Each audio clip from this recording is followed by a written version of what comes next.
저는 어릴 때 결혼하기 전에는 제가 애를 이뻐하는 줄 몰랐습니다. 애를 봐도 그냥 이쁜 줄은 몰랐어요.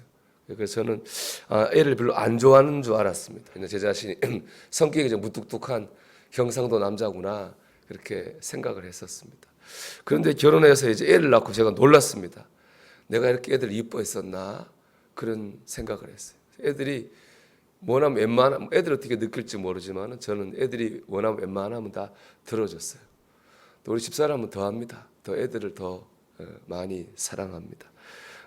그래서 그런지 애들이 밖에서는 모르겠지만은 집에서는 큰 소리를 치고 삽니다. 의리광을 부리기도 하고 부모 앞에서는 그래도 되는 줄 압니다. 왜 그럴까요? 부모가 자기를 사랑하는 줄 알기 때문입니다. 이처럼 자녀의 특권이라고 하는 것은 부모의 사랑에서 나옵니다. 오늘 본문 말씀 보면 12절 보면은 우리가 하나님 믿을 때 단지 구원받았을 뿐 아니라 하나님의 자녀가 되는 권세도 가지게 되었습니다. 영접하는 자 곧 그 이름을 믿는 자들에게는 하나님의 자녀가 되는 권세를 주셨으니 그렇게 말씀합니다. 그런데 하나님의 자녀로서의 특권도 결국 우리를 향한 하나님의 사랑에서 나옵니다. 바꿔 말하면 우리가 하나님 자녀로서의 특권을 누리기 위해서는요, 뭘 믿어야 됩니까? 하나님께서 나를 사랑하신다고 하는 것을 믿어야 됩니다. 우리가 하나님의 사랑을 믿을 때 하나님 자녀로서 누릴 수 있는 평안과 기쁨을 누릴 수 있습니다. 하나님 자녀가 얻을 수 있는 세상을 이기는 힘과 권세도 얻을 수 있습니다. 여러분, 하나님께서 나를 사랑하십니다. 이 사랑을 믿고 하나님 자녀로서 권세를 누리시기를 주 이름으로 축원합니다.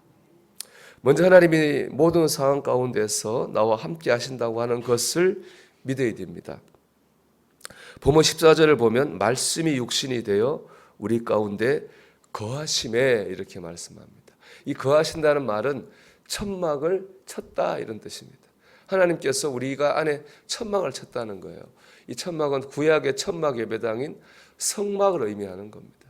구약에 보면 이스라엘 백성이 가는 곳마다 이 하나님의 이 언약궤가 있고 그것을 모신 천막 예배당이 있었습니다. 이스라엘 백성이 가는 곳마다 그 천막 예배당을 쳤어요. 낮에는 구름 기둥이 거기 솟아오르고 밤에는 불 기둥이 솟아올랐습니다. 그래서 이스라엘 백성을 보호하고 인도해 주었습니다. 여러분, 이스라엘 백성이 있는 곳에 천막 예배당이 있었던 것처럼 우리가 있는 모든 상황 가운데에 하나님께서 우리와 함께 하실 줄로 믿습니다. 우리가 있는 곳에 하나님이 천막을 치십니다. 임재의 천막, 은혜의 천막이 쳐지는 것입니다. 우리가 이것을 믿어야 되겠습니다. 하나님 나와 함께 하셔 이걸 믿을 때에 하나님의 자녀로서의 권세를 누리게 될 것입니다. 두 번째, 하나님의 사랑을 믿고 기도해야 됩니다. 누가복음 11장 보면 주님께서 기도하라 이렇게 말씀하셨는데 이런 말씀을 하시면서 기도하라고 하십니다. 너희 중에 아버지 된 자로서 누가 아들이 생선을 달라 하는데 생선 대신에 뱀을 주며 알을 달라 하는데 전갈을 주겠느냐.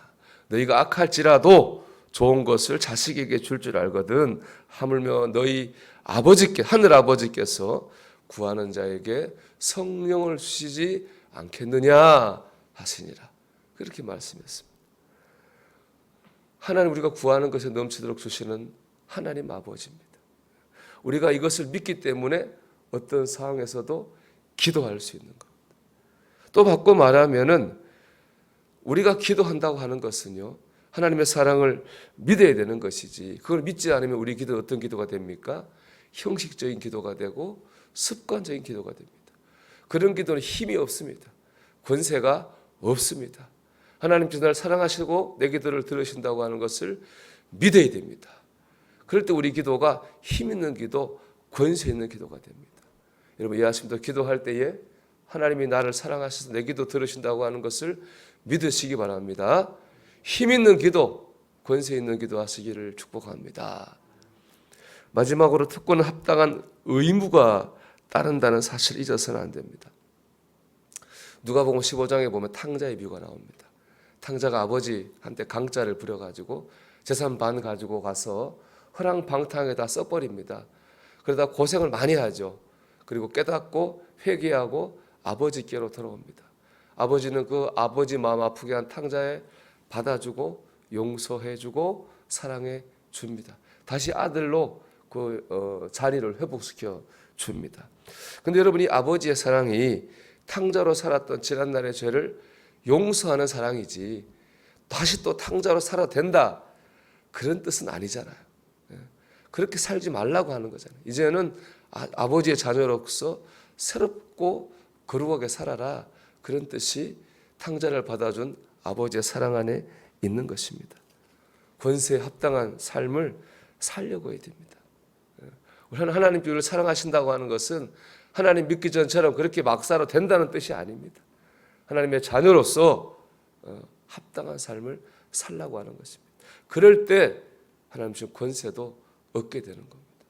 프랑스 말에 노블레스 오블리주란 말이 있습니다.